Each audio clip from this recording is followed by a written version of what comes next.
கிணற்றுக்குள்ளிருந்து வெளியே வந்த Yamaha bike.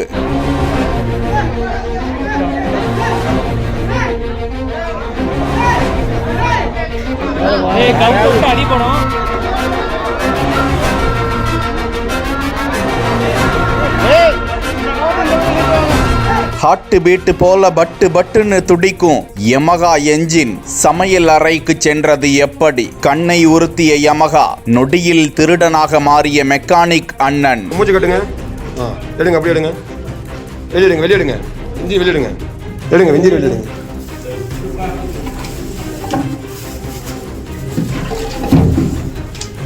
கொண்டு அப்படியே வெளியே கொண்டு அப்படியே வெளியே கொண்டு தூக்கிட்டு வாங்க.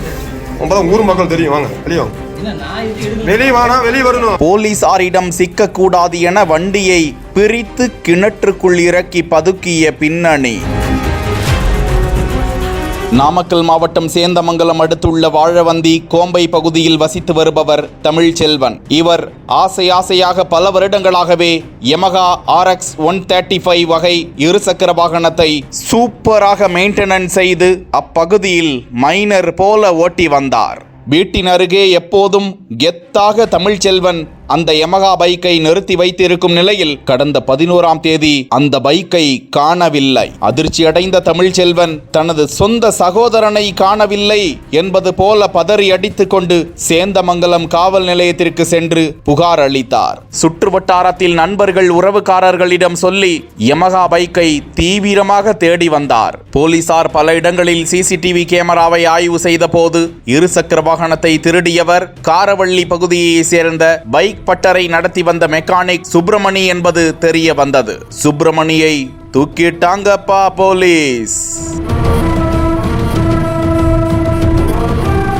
அவரிடம் நடத்திய விசாரணையில் யமஹா பைக் மீது ஆசைப்பட்டு பைக்கை திருடியதை ஒப்புக்கொண்டாராம். தொடர்ந்து பைக் எங்கே என விசாரித்த போது அவரது வீட்டின் அருகே இருந்த கிணற்றுக்குள் யமஹா பைக்கை பதுக்கி வைத்திருப்பதாக கூற அதிர்ச்சியடைந்த போலீசார் அங்கு சென்று அந்த பைக்கை மீட்டனர். ஆனால் அந்த பைக்கில் என்ஜின் மற்றும் உதிரி பாகங்கள் இல்லை. தண்ணீருக்குள் சென்றால் அந்த என்ஜின் பழுதாகிவிடும் என்பதால் அதனை கழற்றி தனது நண்பர் ஒருவரின் வீட்டின் சமையல் அறையில் அதனை பதுக்கி வைத்திருப்பதாக கூற அந்த என்ஜின் உள்ளிட்ட உதிரி பாகங்களையும் போலீசார் மீட்டு கொண்டு வந்தனர். தொடர்ந்து சுப்பிரமணியை கைது செய்த போலீசார் வேறு எங்கேனும் அவர் பைக் திருட்டில் கைவரிசை காட்டியுள்ளாரா என தீவிர விசாரணை நடந்து வருகிறது.